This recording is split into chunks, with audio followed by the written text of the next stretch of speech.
Hello, everyone. Welcome to the channel. It's your favorite pseudo-intellectual, Lord Hellespont V speaking.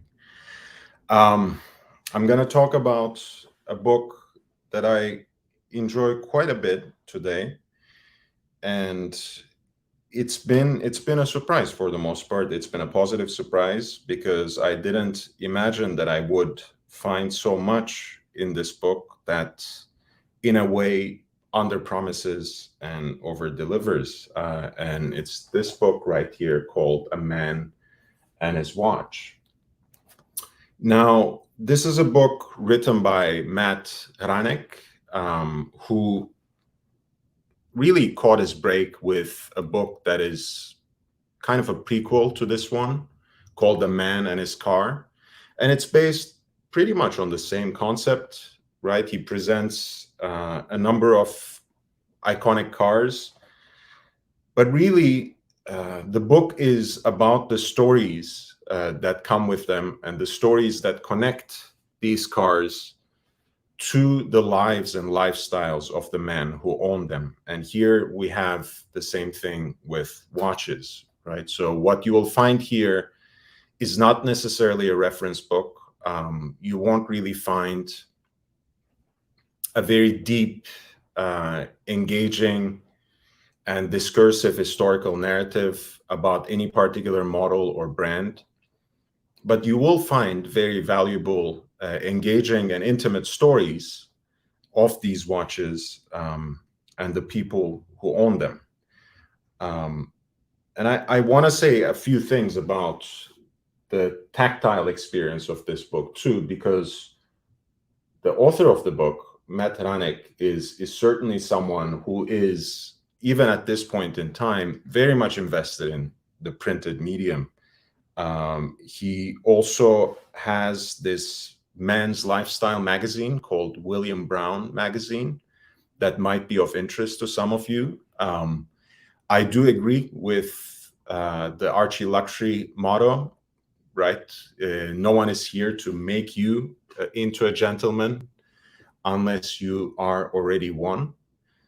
You'll never become one. Bear Clooney put it best. But if you are interested in exploring some influences and learn from others who have been on a similar path to you, I think William Brown Magazine would provide an interesting resource. I'm actually a bigger fan of the magazine that's called The Rake. Maybe we'll talk about it on another episode. At any rate, if you're watching this as a recording later, I would appreciate if you could subscribe to the channel and hit that bell icon. And if you like the video, please do upvote as well. So this book really is very nicely embossed and feels like a precious object to hold. And you can basically pull it out by pulling on the crown right here. And as you see, it's embossed on the outer cover. You can probably see it if I get a little closer, with the silhouette of the Daytona that graces the inner cover. And that's the famous Paul Newman Daytona, of course. Right here, you see the dial. And again, you turn it around and you see the case back, which was engraved by Paul Newman's wife with the famous writing, right? Drive slowly, Joanne. Of course, perhaps the more famous Daytona that belonged to Paul Newman and that was sold at that record-breaking auction a few years back had the original engraving, Drive Slowly, Me, and the reference was obvious. So I'll read a little bit from the author's introduction and then go into a few examples from the book about some of the significant watches, both in terms of their historical importance and in terms of the meaning that they have endowed to the people's lives who own them. So as you see, this is the big red Daytona 6263 that was once owned by Paul Newman. And Matt Hranek identifies in that particular watch the inspiration of this book.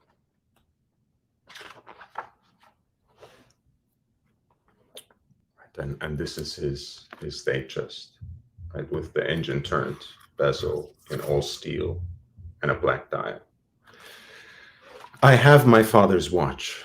It's a Rolex Oyster Perpetual Datejust, stainless steel with a black dial. I remember the day my father came home with it on his wrist. He was so proud, and I was so happy for him because I knew the watch was more than just a new timepiece. That Rolex marked his first successful year in business for himself. And again, you know, these are the stories, right, that make these watches so much more than just an inanimate object for us, because they mark particular events in our lives and particular personal and professional accomplishments. When I was a kid, Hranek continues, my father was always pointing out to me well-designed and well-crafted things: cars, motorcycles, architecture, and of course, watches. When he died suddenly, I was only 18. I was given his watch, or maybe I just took it, right? So it's very much a rite of initiation for Matt Hranek to have inherited this watch at the age 18. All I knew was I needed to have that watch. I needed him with me, right? I needed my father with me, he wants to say. Every time I wear it, every time I look down at it, that watch keeps me connected to him. I now own other, more valuable watches, ones that are more impressive to collectors, but nothing can replace that Datejust, right? And I think it's a good moment for my wristwatch check, which is the 4-digit Submariner that I have been passed down from my father. It remains, Hranek writes, such a powerful representation of my father. I couldn't bear not having it in my life. For many men, watches seem to have a deeper meaning than just keeping time. Watches mark special occasions. They tell the world a bit about who you are, and they can, if you're lucky, connect you to the people in your life who matter most, right? And that seems to me like the kind of significance about watches that can perhaps help us transcend some of their materialism.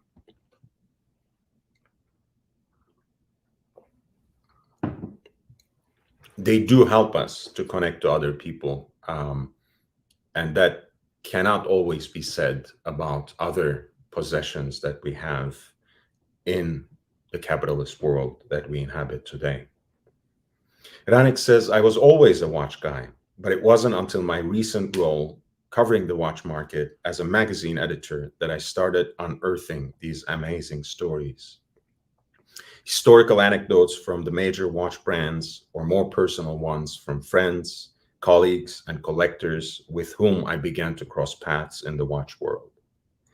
There's a powerful thread uniting these stories of these men, whether they're alive or dead, wealthy or famous, or clock-punching everyday guys. Watches are objects that start conversations among men who notice them. I began to realize that the watches worn on the wrists of the men I knew often had great emotional significance or represented some deep connection. The watch had been given to them by a relative, it marked a major life event, or maybe it allowed them to be the version of themselves they most wanted to be. right? In almost all instances, even if a particular watch might strike us as being insignificant, um, more often than not, it means something quite significant to the person who carries with. Um, this book tells some of those stories, right? And I think, again, in and of itself, this is a great conversation piece. I think the role of a coffee table for any watch enthusiast, I can hardly think of a better book. It has great visuals of the watches that it presents, and we will take a closer look at them momentarily. We have already seen the famous 6263, both on the cover and here inside the book.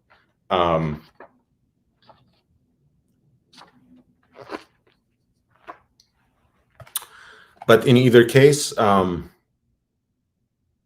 a conversation starter itself, this book, I think, is really great, because the stories in them are very concise and very powerful often.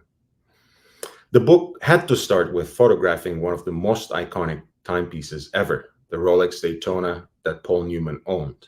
This model, for many, is the watch, right? It is the watch that started this craze for collecting Rolexes and collecting sports watches at large. And it's kind of a virus that caught up in Italy first and then spread globally. I don't want you to make too much of that at this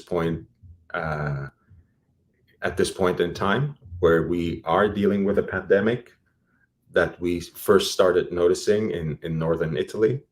But again, I won't go too much further. This Daytona is the grail watch for many watch lovers.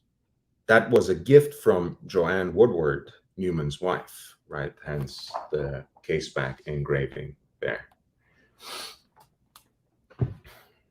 It was a replacement for the first Daytona, that famous auction Daytona that Woodward gave him, a reference 6239, which Newman had given away to their oldest daughter, Nell's boyfriend, in 1984.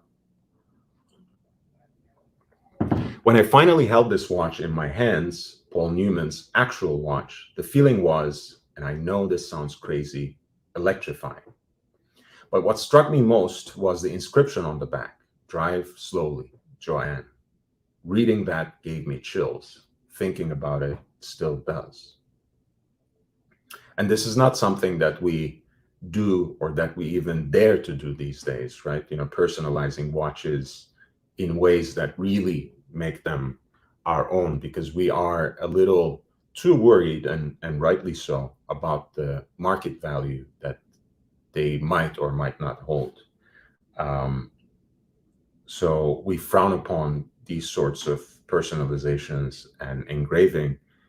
And again, none of us are really at the stature of a Paul Newman. So we might want to tread slowly in that realm. Nevertheless, it is something very significant. I mean, think about our pontiff, right, Archiluxury, who owns that Reverso Grand Date, and that is the watch that he has owned the longest, insofar as having consecutively owned it without interruption, precisely because it is engraved on the back of the carrier of that famous swiveling case, with a dedication from his beloved wife. Paul Newman was a legend. Handsome, talented, stylish, generous. All of this can describe the pontiff as well. A Le Mans winning race car driver and a Hollywood icon. But he was also just a guy, a husband, and a father who wore a watch to keep time. And that's an interesting juxtaposition, right? That's what Hranek was saying earlier, in that the kind of meaning that we project upon these watches often also reflect an aspiration. And it is those sorts of aspirations and dreams that we project onto these watches that perhaps makes that connection between the average guy and the Hollywood icon, right? That as if one could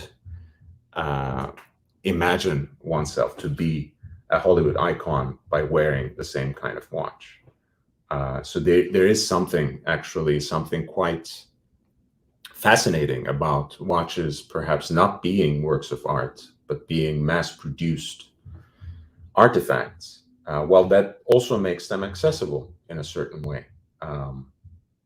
Can we say that about Rolex at this point in time? I'm not so sure, but there was a time where that was possible, and still is, perhaps, for just a little while longer. His youngest daughter, Clea, was kind enough to allow us to photograph this watch. She wears it daily. That most famous timepiece, which could fetch millions at auction, is on her wrist while she rides horses and while she gardens. At the end of the day, a watch is just a watch. It's the story behind it that can make it exceptional. And I think there's something beautiful about this kind of watch still being used on a daily basis, right? It speaks to something that I really find valuable about Rolex watches as sports watches, as being robust and reliable for decades and decades. With that in mind, I started this journey. The more I talked about the book, and my approach was to describing the emotional connections that we as men have with watches, the more incredible stories I found. I've spent countless months compiling these stories from all around the globe. And the one thing I've learned is that I've barely scratched the surface. Right here. And thank you, Tim Wright, for your support. Thank you for dropping by. This one of the reasons I really, really enjoy this book is because of its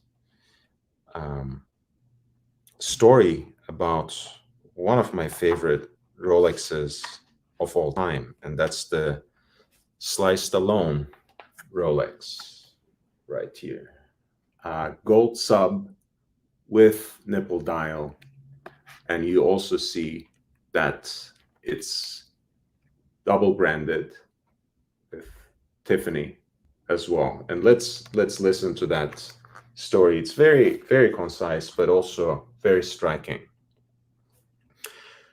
Right, Sly says, this by far is the watch I'm most emotionally connected to.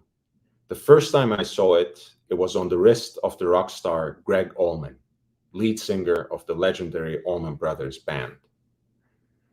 Rest assured, he didn't actually try to snap it from his wrist. I looked over and saw the most beautiful watch. As soon as we landed, I tracked one down, and it's been my pride and joy ever since. It was the first valuable thing I could afford to buy, and I still love it dearly. The strength, the simplicity, the masculine shape, it was perfect, and it still is. It's like Rocky says to Adrian in Rocky 2. Do you like having a good time? Then you need a good watch. This is one of the few things that connects me to the good old days. And I remember seeing this watch on Stallone's wrist in a publicity shot when he's taking his morning coffee. And I had been wondering about it and kind of dreaming about it and fantasizing about it ever since. And to me, it looked like a nipple dial, but I could never quite confirm it because the picture was just not so high resolution in the way I found it, until, of course, I was able to find this particular book, which came out in year 2017. So I was really happy to find it. And I think this watch just looks much more beautiful with the wear, you know, the way that the tritium loom has aged on the nipple dial.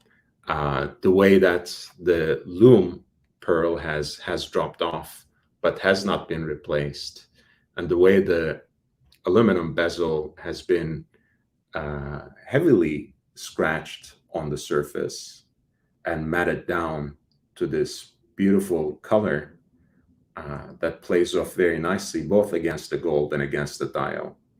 I think it's really, really a great example of sports Rolex in a precious metal.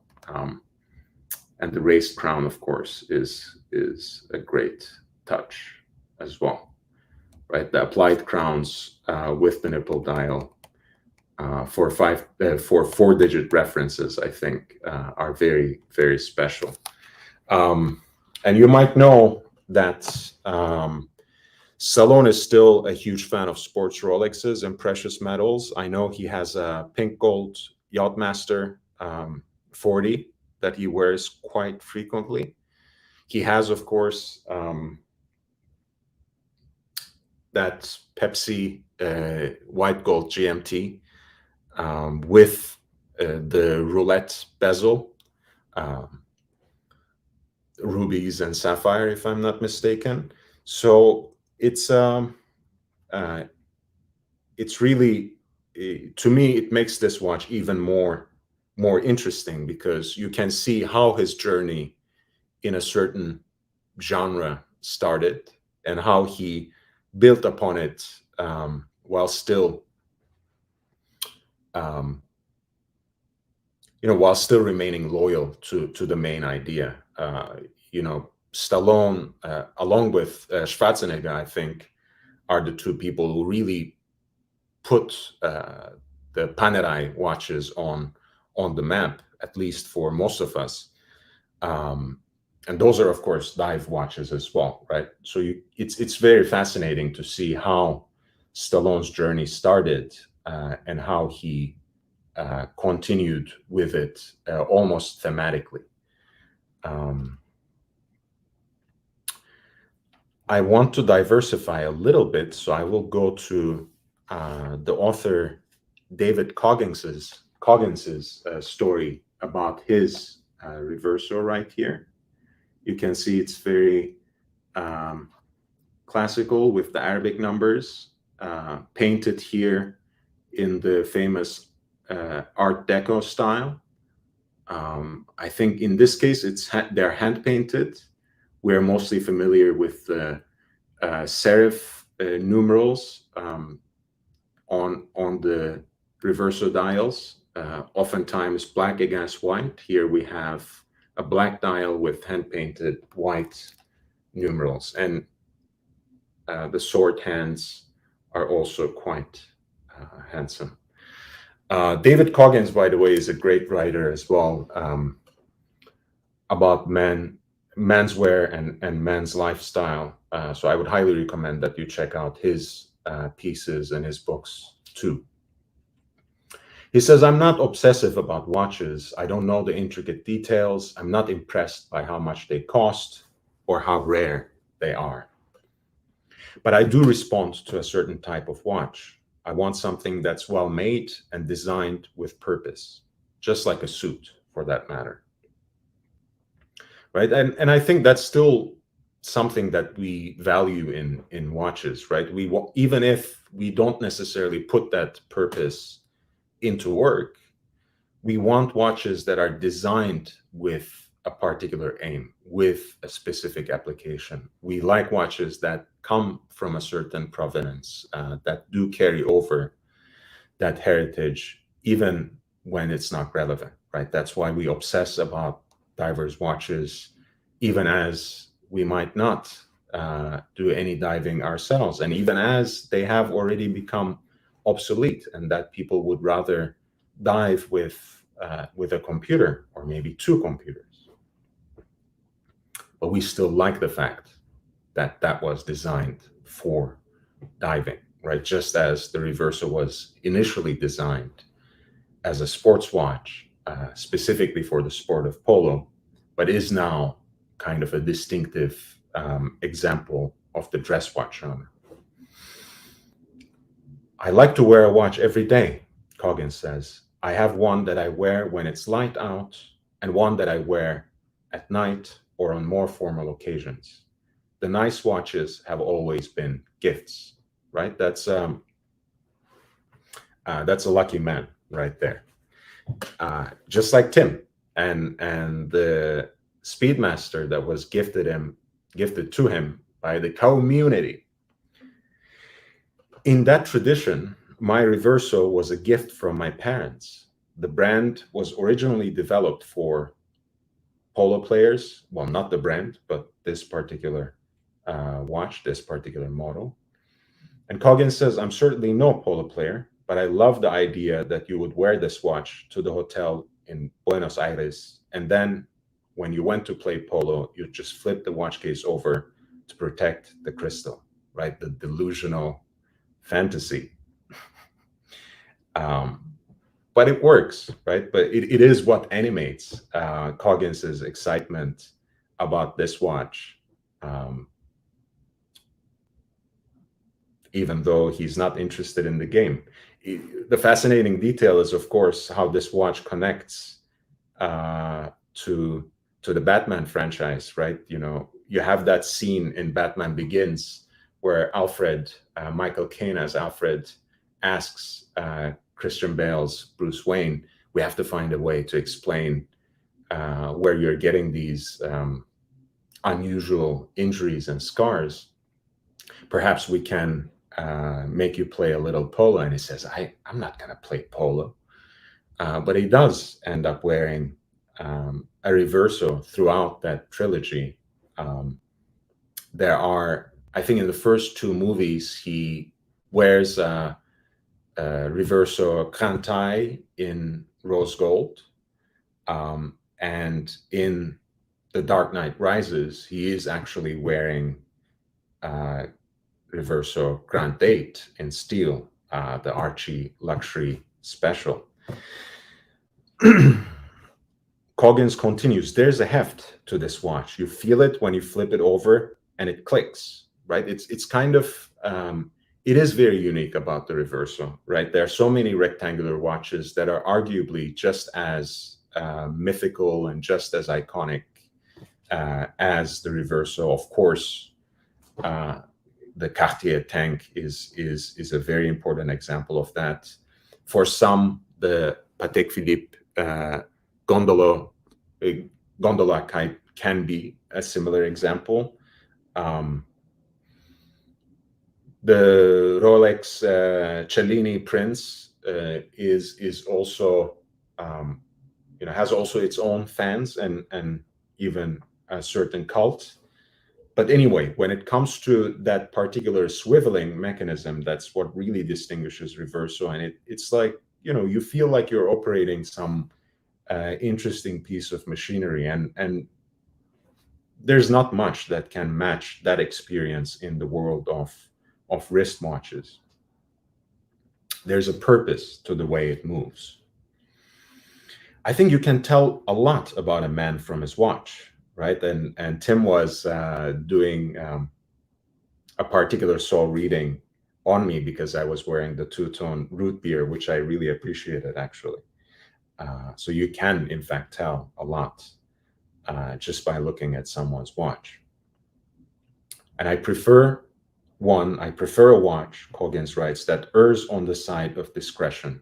And that's what makes Jaeger Le-Coultre Reverso actually a great dress watch, because it is so sleek and discreet, right? Even before jumping into that ultra thin range, which is really incredible in the thinness of the movement and therefore the case, you have a watch that sits very comfortably on the wrist and slides right under any shirt cuff or suit cuff with utmost ease. Also, though I generally don't like monograms, I like that my initials are on it, but they're hidden, so it feels like a secret, right? This is the case back of his watch, right? When he flips it over, DRC.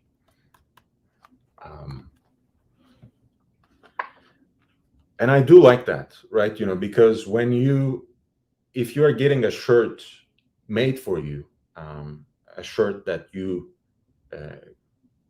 that is cut for you, right? There are a few different ways you can customize and personalize it. Of course, it's more than enough that you have a shirt that fits you well. I think that's enough of a personalization already. Uh, and I know people like getting their initials on them, and there's nothing particularly wrong with it, of course. But I feel the more discreet, the better, right? You can get your initials on the cuff, but when I do get initials on any shirt, I prefer that it is kind of on your lowest rib on the left side, where you don't have to show it off. You know that it's there. You know it's your shirt. You know they're your initials. But most people won't really get to know. Only those with whom you get really intimate with would have an idea. So Reverso kind of replicates that principle, right? It's not like you get the dial customized in a certain way, although you certainly can, but that you have your personal mark on the back of the case, and that can be a personal message, that can be your monogram, that can be a particular piece of engraving. I know they also have very professional enamel artists at JLC's manufacturer. So that's always an option, although one that comes with a hefty price tag. So he says, I like that my initials are on it, but they're hidden, right? And I like that it's from my parents and that I use it. Right? And that's the beautiful thing about something this precious, right? It's not just something that you tuck away and forget about, but something that you make your own, that you make part of your everyday life. And it becomes more precious, all the more significant for all that wear. And look at this watch, right? The Reverso case is really made distinctive by that high polish. And you see how this has almost become satin, right? Because Coggins wears it on a daily basis.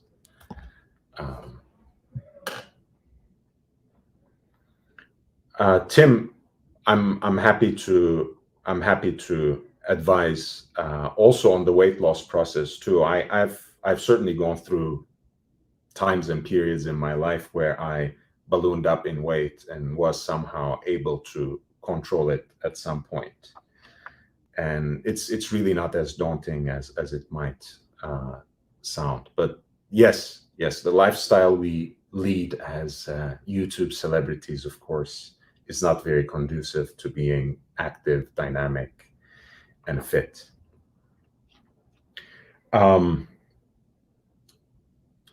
Right.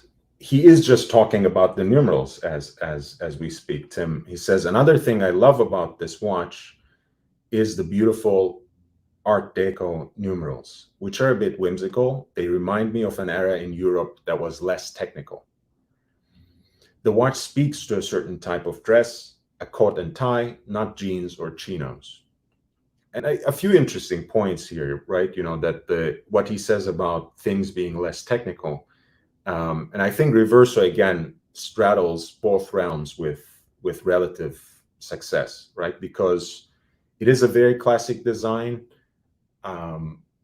It does harken back to early 20th century, where the design language was very different. So it can feel a little antiquated. It can feel a little outdated. On the other hand, at least since 1991, at least since its 60th anniversary, JLC has also been using the Reverso, its flagship model, to demonstrate some of their advancements, to really become worthy of the name the watchmaker's watchmaker, right? That's the platitude, that's the cliche that's thrown around about Jaeger Le-Coultre. And they have been living up to that name by integrating some of their advancements and presenting it in anniversary editions of the Reverso that can be an extensive power reserve, that can be their triple date complication that was made available in the Grand calendar, that can be the tourbillon, that can be the moon phase, so on and so forth, right? They always use this particular case, the Reverso, to exhibit some of their watchmaking prowess. And I really appreciate that, right? That they can somehow bridge between classic style and modern technology at one and the same time. It's really what makes Reverso special as a model. This isn't a watch I bring to Montana, Coggins says, right? So he's saying, I don't do fly fishing with the Reverso, but it's one that works very well in Paris and Italy, or for the opera in New York, right? Really living up to that dress watch genre. I like those distinctions. And so do we as collectors, right? It's that's why we can never do with one watch or three watches. We want to have a watch that's specific for every single occasion, even though those occasions might not come so frequently or occur so regularly in our lives. I wear dark clothes, a lot of brown, and I like how the black face stands out against the brown. I'm sure that's breaking some rule, but I don't mind. All right, look at that beautiful case back again. I really do like the fact that this model allows for that kind of discrete personalization that you can share quite easily if you would like. But I do also appreciate the ways that they have used that case back, sometimes for a second face and for an extra complication, and sometimes simply to exhibit the movement when it's special, right? A lot of these anniversary models, for example, have movements made from the same precious metal as the watch, right? The septantium, the 60th, sorry, that's the 70th. Sorry, the 60th anniversary model that was made in platinum, for example, had an entire dual spring platinum movement in it. The rose gold models oftentimes have a movement in rose gold, which makes them even heftier than the average Reverso. And here's here's an again early example of Reverso from the 30s that can be found apparently in the Hermès Museum, and it's fitted with an ostrich Hermès strap from the same period. Very nice with the syringe hands that are loomed with the same material as the Arabic numerals, and it has a center subdial for the seconds, and it is double branded, well, even triple branded, right? Because it has the Reverso GG and then right there Hermès. And he says, unlike the other archives I visited, Hermèses are in Paris, not Switzerland. As a brand, they had their roots in the equestrian world, so it feels somehow fitting, right? With its saddles and beautiful leather goods. When wristwatches became more popular than pocket watches, there was a need for a watch strap. So Hermès made stylish and well-crafted leather goods. It was only natural that watchmakers would pair up with them and make timepieces for them. Which gives me the idea, perhaps the pontiff should have established a relationship with Hermès by not necessarily buying small leather goods that he doesn't need, but getting perhaps new Hermes custom-made straps for his Pateks. That could be a lovely touch for the Pontiff, I feel. Hermes wasn't a watch manufacturer then, so the company had a type of freedom conducive to experimentation and whimsy that aren't often associated with Swiss timepieces. A reversible watch, for example. Reminiscent of the Reverso that they were also producing, it was integrated into a belt meant for golfers. Interesting. As revealed in the company's archives, the designers at Hermes had an amazing way of looking at watches through a celebration of leathercraft, style, and fashion. In other words, very Hermes.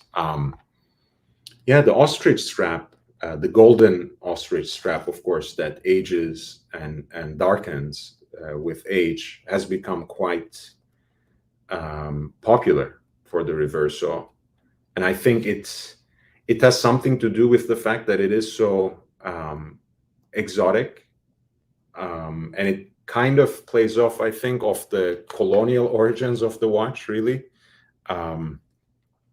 because as you might know, it was invented for British officers playing polo in India at the time.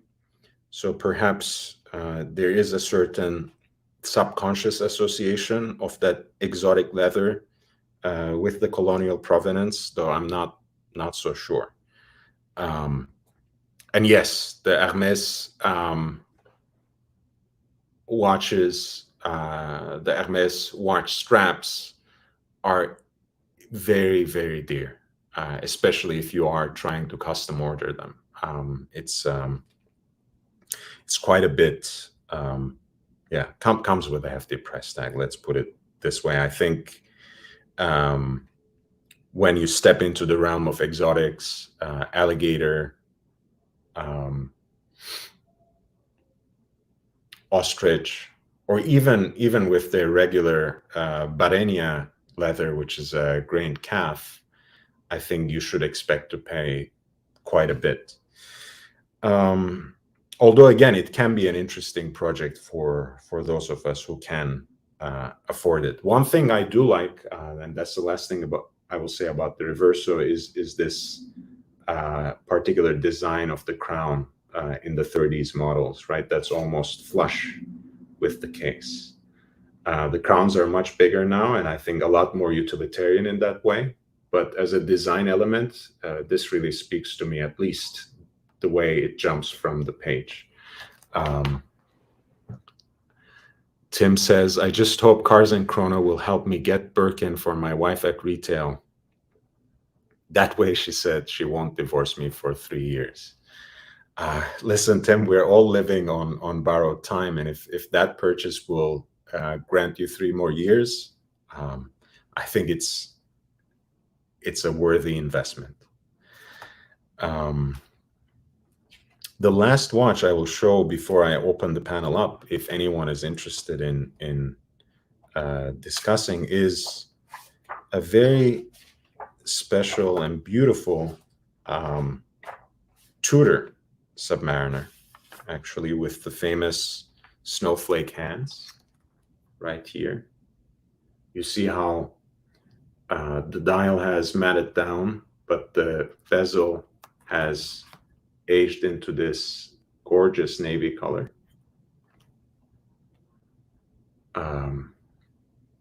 And I do actually like the snowflake dials from this period in time, because I think it makes the Tudor Submariners much more distinctive, and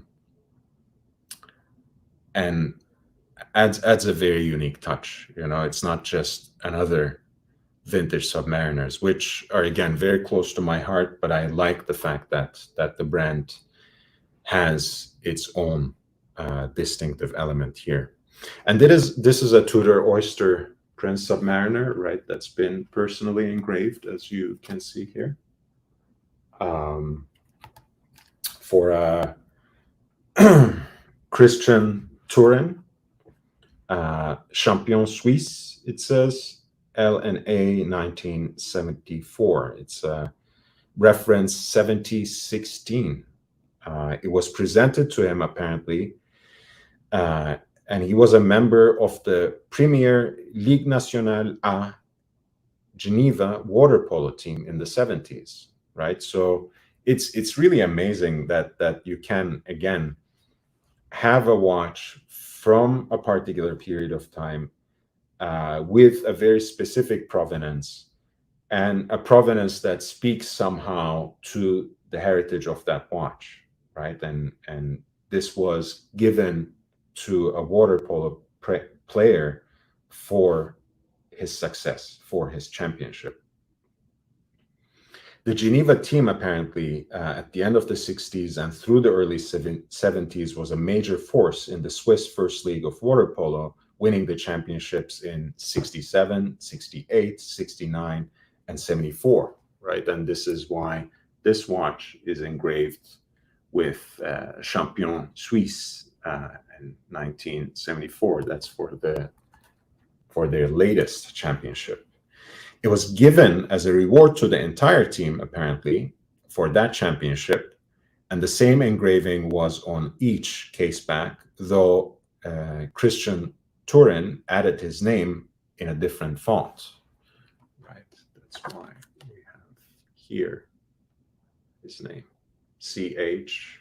Turin. Mr. Turin donated this watch to the Tudor archives, right? 40 years exactly after his championship in 2014. And it returned home, apparently, 40 years again after it had been awarded. It's really amazing. Maybe one day I will tell you about my encounter with a Rolex Submariner that was issued to one of the members of the Olympic sailing team for the Los Angeles Olympics in 1984. And I still kick myself for missing out on that watch. Right. Engraving is a very interesting subject. So I wonder if that can be one of the things that we talk about, right? Because again, we're talking about a book called The Man and His Watch, but really our conversation is about how we really make these mass-produced inanimate objects a part of our lives. And part of that process is, of course, the way we personalize these watches. Some of the ways we endow them with meaning is, of course, more abstract, but engraving the case back or engraving the reverse side of that iconic rectangular watch, the Reverso, is a much more material and substantive way of making that watch your own, of personalizing that watch. All right, so I will send the link to one and all. Anyone and everyone is more than welcome to join. And in either case, if you are willing to start a conversation about this book, about what I have been talking about in terms of how these watches play a part in our daily lives, please don't hesitate. If no one is interested at this point in time, I am happy to conclude as well. As some of you know, I started this channel mostly as a way of documenting my own journey and keeping a personal journal. So I don't mind to keep it going without it even being monetized, but I always appreciate when people upvote, when you subscribe, and click the bell icon as well.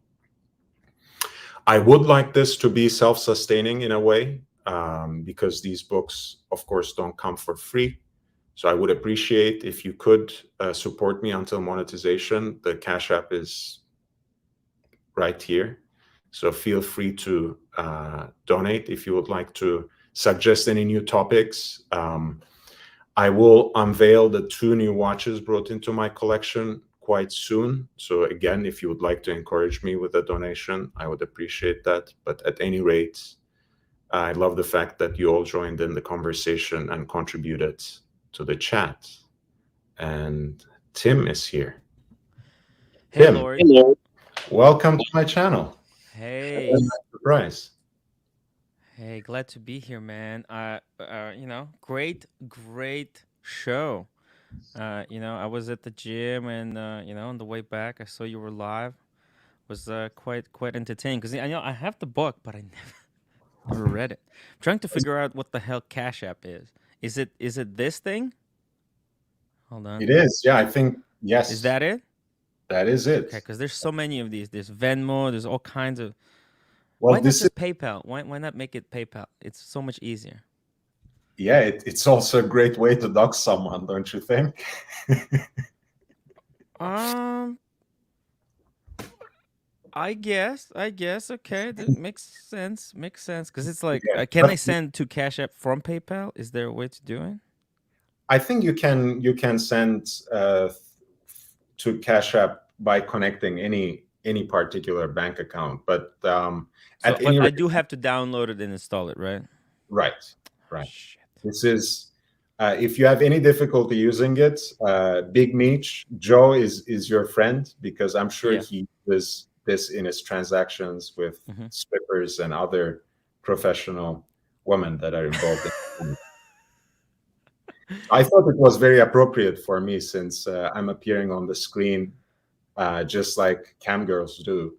I Yeah. should ask donations in Cash App as Hey, well. it's always listen, it was an entertaining show and I would like to support you and give you a bit of encouragement, but man, this is It's making okay. making me download the whole app, go through this rigmarole. This is the stuff of nightmares. I have to add the debit card. Okay, listen, Don't worry Lord, about I'll get this too. Hold on, let me just take a picture of this. it. Don't Hold worry on. about it. In either case, again, I think it's enough support that you joined the live stream, that you contributed in the chat, and that you're encouraging. I already appreciate that quite a bit. Um, Well, you know what I really like is that you had the topic. You were talking about interesting thing. It was watch related. It's focused, and I wanted to show some support. It was actually very pleasant to listen to. it's quite rare that we talk about watches, I guess, in the articles at this point. I know, right? It's everyone is just nobody wants to talk about watches anymore. They just want to hear the drama. What's the latest drama? Right. Man, I think, look, Tim, we can arrange a verbal sparring match too at some point, but I do appreciate talking about watches as well.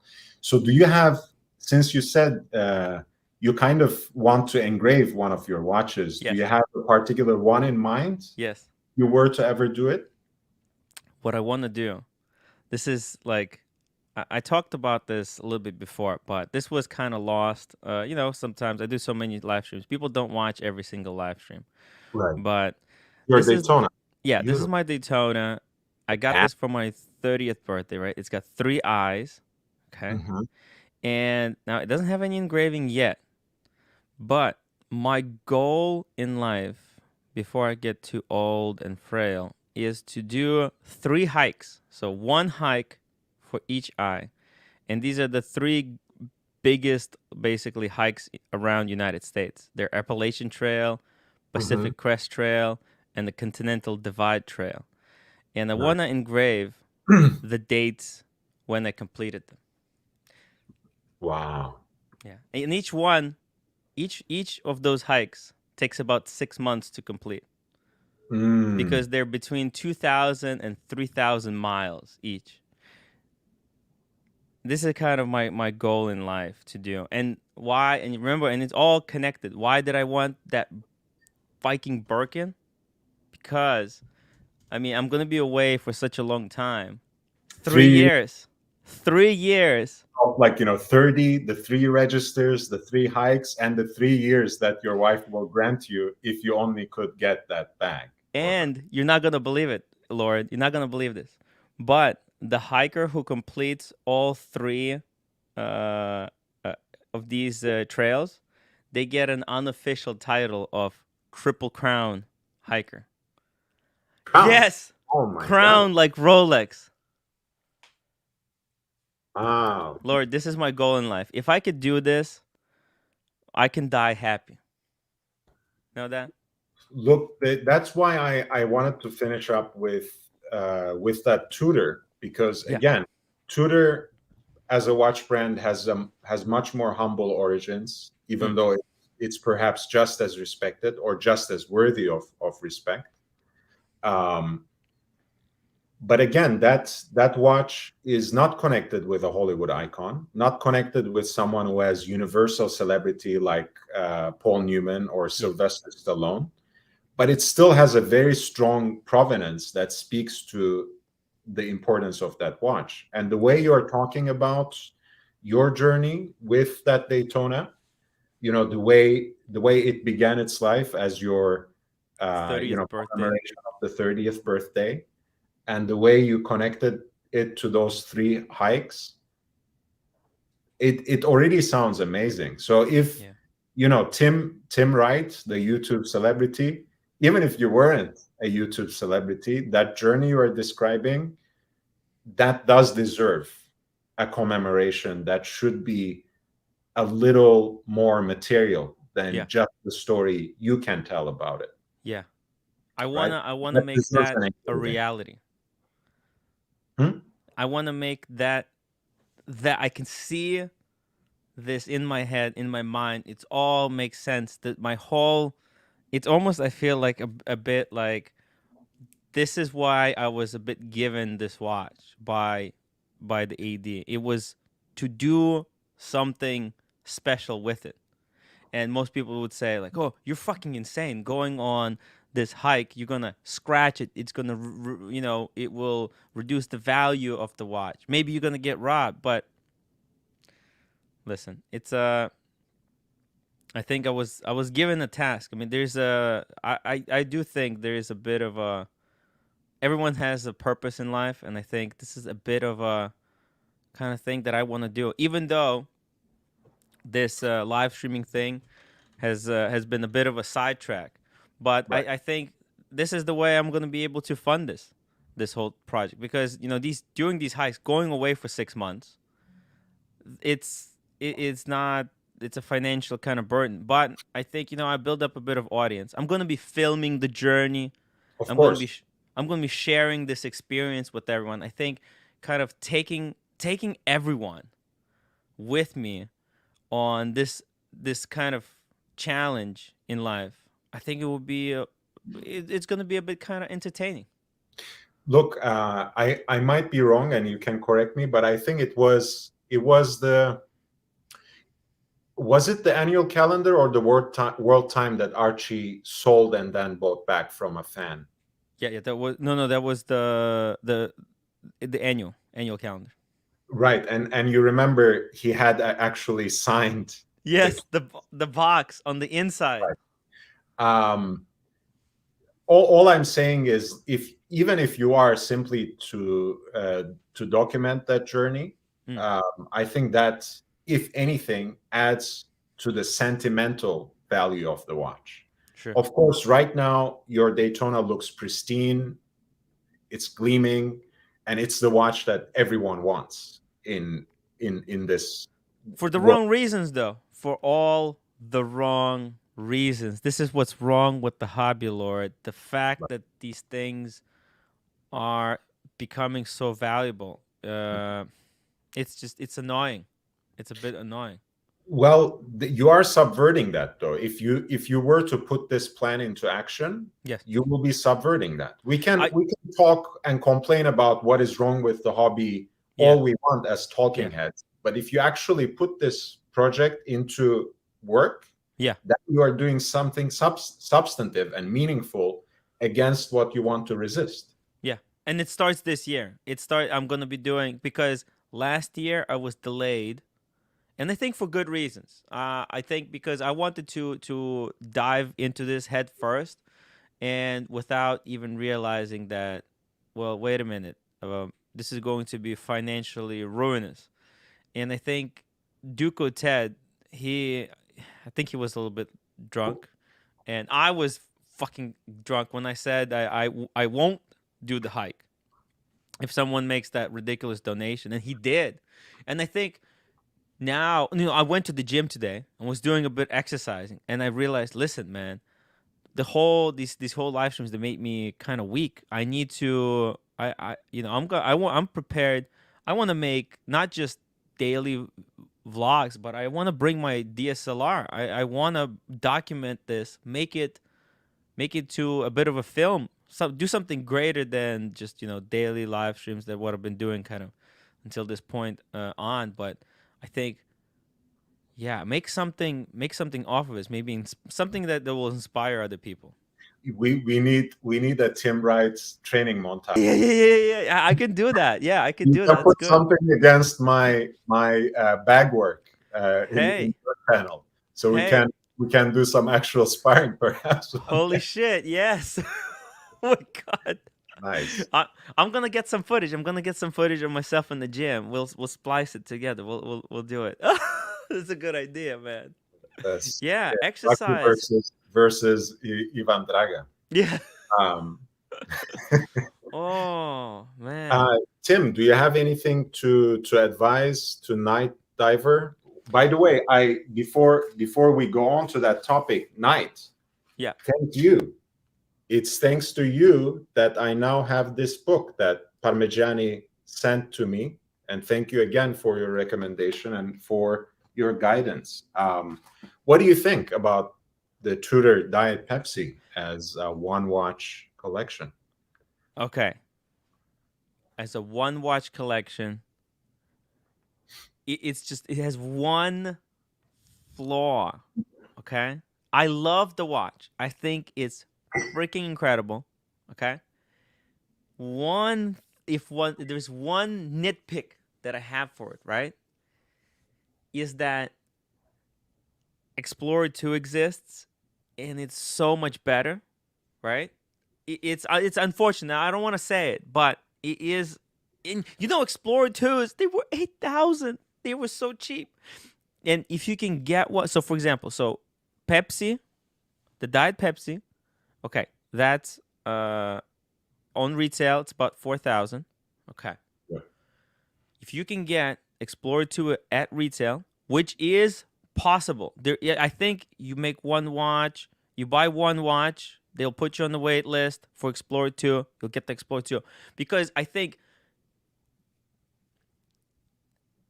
if you're going to keep one watch forever, for the rest of your life, I think the fact that it's Rolex and the fact that it doesn't have the rotating bezel.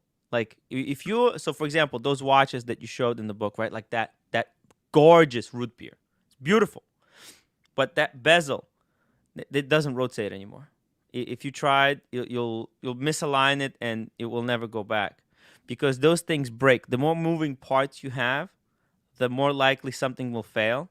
So you have to be really careful. So if you want one watch that you go through life with until old age, and it will look and it will stand the time, I think Explorer 2, because you can still get it. It's still possible.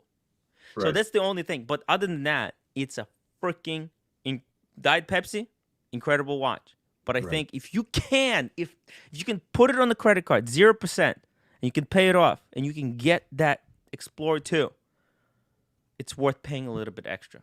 And Night, I agree. It's a different price point, but Explorer 2 is, again, a watch that I really like. And when I acquired it, it was a lot more affordable. I got mine box and papers at 4,500, which is crazy. I'm talking about the 5-digit reference, 16,570.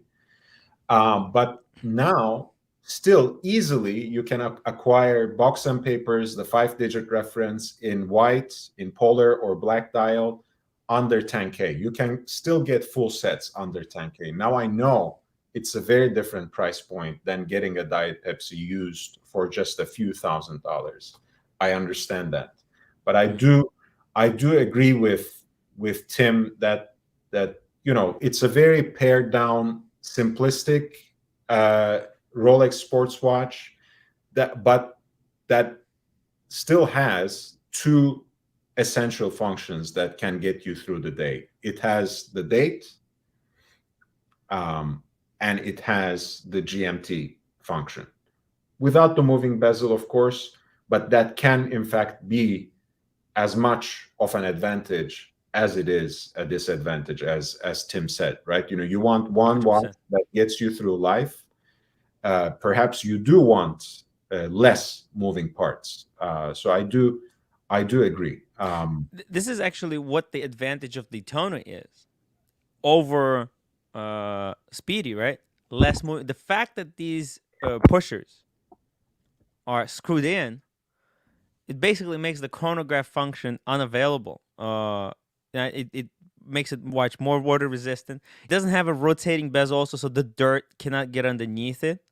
Because the problem with the Pepsis, as a like Pepsi or the Diet Pepsi, if you wear it every day, over time you will get that micro dust under the bezel, and it will basically ruin it because it will just wear it out. Especially if you have some kind of a bit of an OCD and you keep turning it back and forth, it will eventually wear itself out. Whereas with Explorer 2, just leave it alone. Just go through life, enjoy watch. And when I joined Archie Stream, before I did live streams, I made a few videos. And one of my first videos is about Explorer 2 and how amazing I thought it was. And I think if you can, it doesn't. I think it doesn't really matter which one you go for. Go for whichever one you like. Whichever Explorer 2.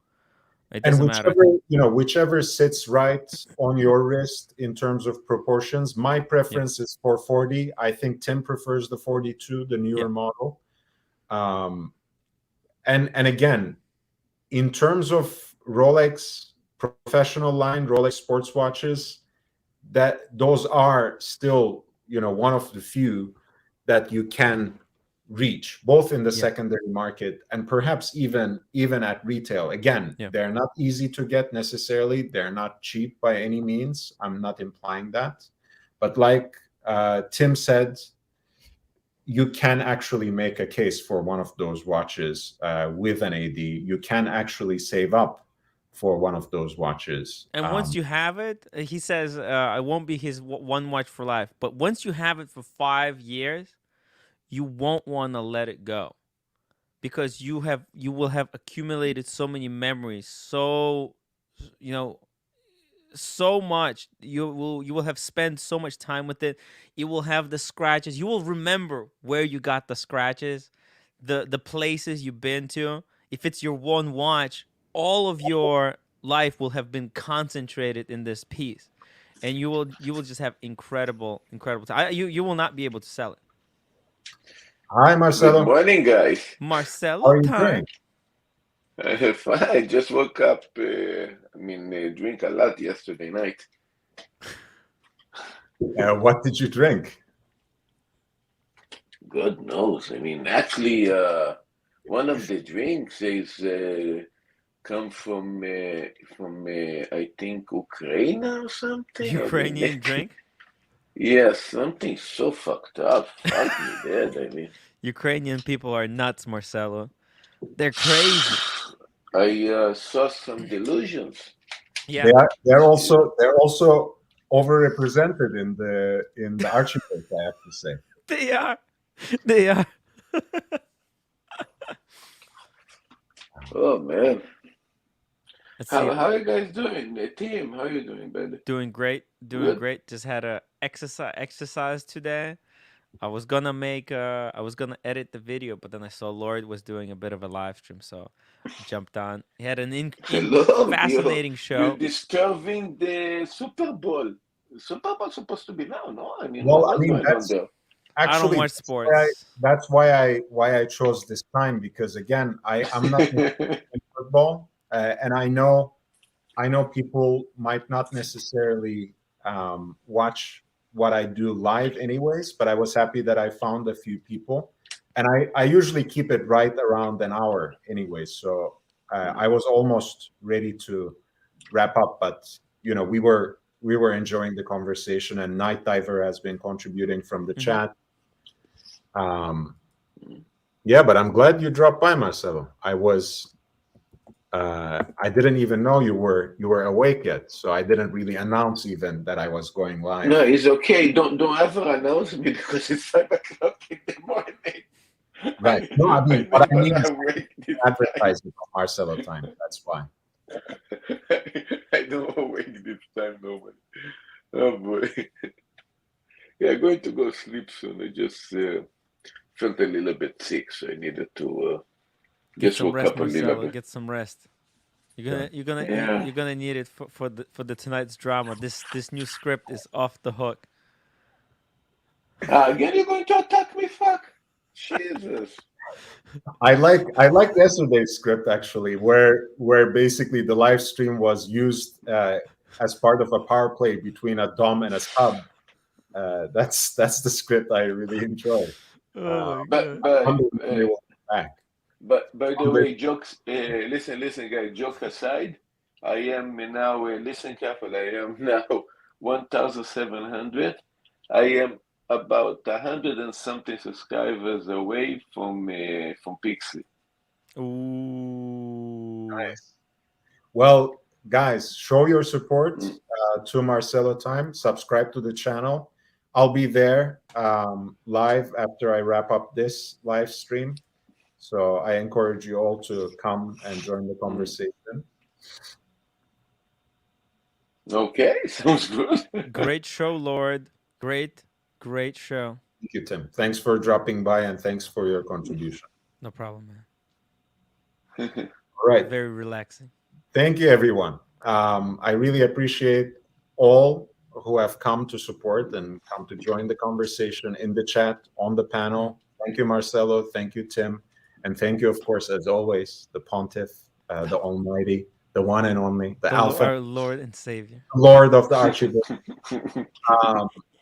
So thank you again. If you want to support, just upvote, subscribe, tell everyone else. And if you do have Cash App, I don't mind. Do drop a few pennies. I love e-begging, so I will never stop. I won't wait until I get monetized. But anyway, thank you for all your support. I appreciate it. Take care, guys. Upvote.